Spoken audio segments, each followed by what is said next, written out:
Uma cultura de pressão, demandas e incentivos.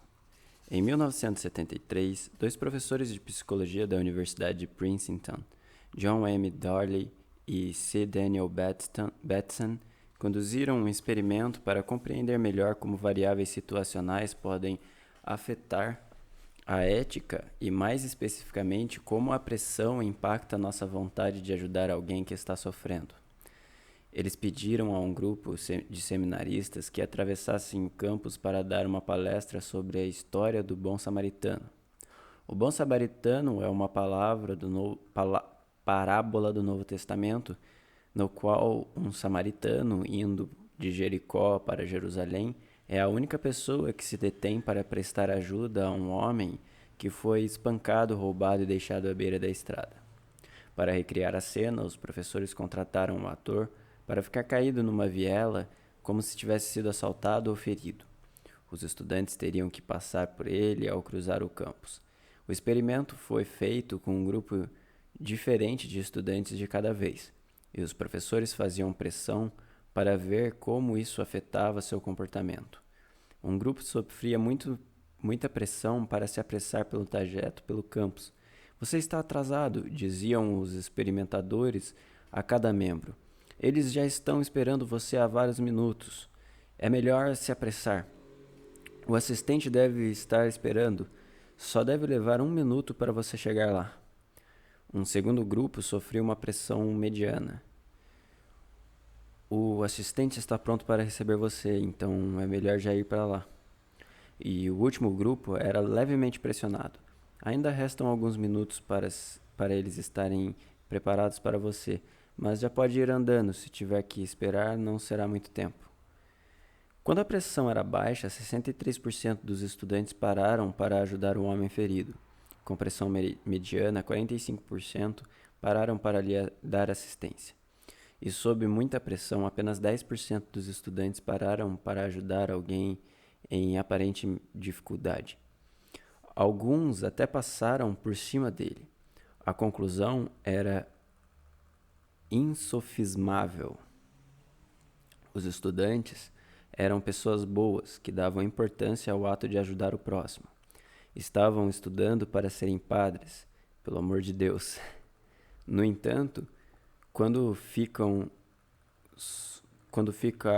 sob pressão, no caso pressão de tempo, sua disposição para fazer o bem cedia às demandas que lhes eram apresentadas, e era sob condições de extrema pressão que o pessoal no departamento de vendas do Wells Fargo era obrigado a operar.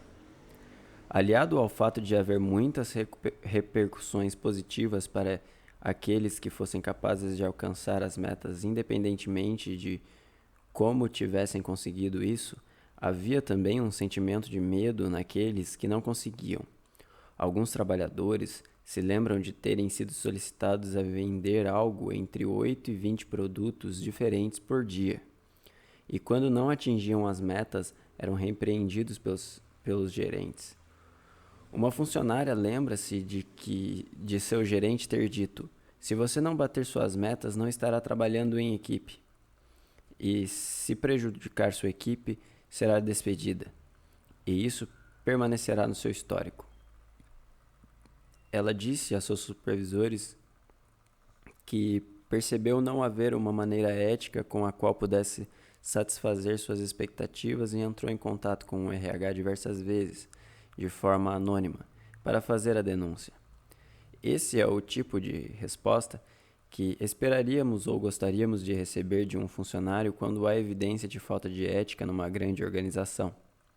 Mas no fim, o Wells Fargo decidiu demiti-la e não levar em conta suas preocupações. A expectativa era que os funcionários nunca dissessem quando as metas eram impossíveis. Esperava-se que eles encontrassem uma forma de atingi-las, fosse qual fosse. Como confessou outro funcionário do banco, a norma era fazer as vendas de forma antiética. Era isso que nos ensinavam e era isso que fazíamos. O declínio ético não é um evento. Não é algo que chega de repente como se adicionado por um interruptor. É mais como uma infecção que piora com o tempo. As investigações sobre o escândalo do Wells Fargo, as investigações sobre o escândalo do Wells Fargo descobriram um relatório interno de uma década antes de irrupção do escândalo, revelando que as condições tóxicas da organização e provas do comportamento antiético já tinham sido identificadas. O relatório original concluiu que havia um incentivo ao ato de ludibriar, baseado no medo de perder o emprego. Apesar de as conclusões do relatório terem sido enviadas ao auditor-chefe do banco e aos representantes do RH, entre outros, a liderança manteve-se omissa. Além disso, em 2010, um ano antes de a prática de criar contas falsas começar, foram relatadas 60 reclamações relacionadas à tática de vendas questionáveis na empresa. A junta de diretores relatou que nada sabia sobre isso. John Stumpf tomou conhecimento de que sua empresa tinha problemas sistemáticos desde pelo menos 2013. Um relatório de dedicatórias de 2017, ou melhor, um relatório da diretoria de 2017 revelou, no entanto, que ele sabia de casos individuais pelo menos desde 2002, cerca de 15 anos antes de o escândalo vir à tona. O mesmo relatório de 2017 dizia que Carrie Tolstad, ex-chefe do departamento, não só sabia das práticas questionáveis de venda, como fortalecia a cultura de alta pressão nas vendas. Ela era também, segundo o relatório, notoriamente resistente à intervenção externa e à supervisão, e juntamente com outros líderes, desafiava e resistia ao escrutínio. Só se pode supor que ela estava sujeita a pressões semelhantes e tinha medo de denunciá-las ou era generosamente remunerada pelos resultados que seu departamento conseguia. Apesar das declarações públicas de que o escândalo estava restrito a grupos de vendas no varejo e que a maior parte da empresa fazia a coisa certa, havia muitas evidências de que o declínio ético era amplo e disseminado em todo o banco. Na mesma época do escândalo das contas falsas, por exemplo, o banco estava mentindo sobre os empréstimos que vendia.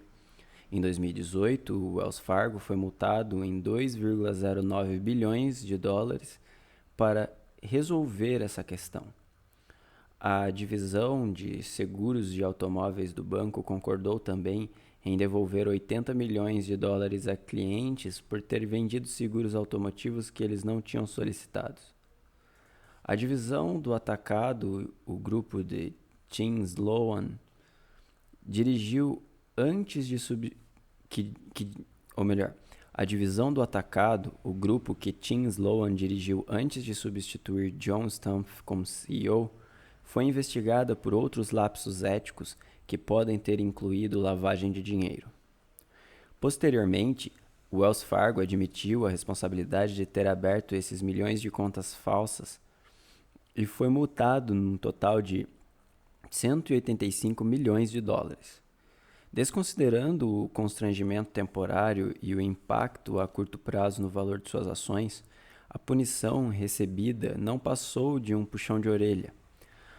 Para pôr as coisas em perspectiva, os 185 milhões representam menos de 1% do lucro total do Wells Fargo de 22 bilhões de dólares no ano em que foi multado, e apenas 0,2% da sua receita total de aproximadamente 95 bilhões. É o equivalente a alguém que tenha um salário de 75 mil dólares anuais ser multado em 150 dólares. Não é uma punição séria.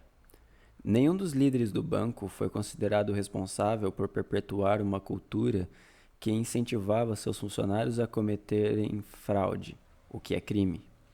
Ninguém foi para a prisão. Não houve sequer um único indiciamento. Na verdade, John Stumpf perdeu seu emprego e 41 milhões de dólares de patrimônio líquido não investido, mas só foi demitido devido à pressão pública. e ainda saiu com mais de 134 milhões de dólares em contas de pensão e ações. Assim, líderes são capazes de se omitir e não supervisionar culturas nas quais ocorre declínio ético sem punição e ainda podem efetivamente lucrar com isso, o que os incentiva a manter o status quo. Eu, pessoalmente, acho perturbador que líderes recebam crédito por sua, entre aspas, cultura de desempenho, fecha aspas, mas não assumam responsabilidade por uma cultura consumida por declínio ético.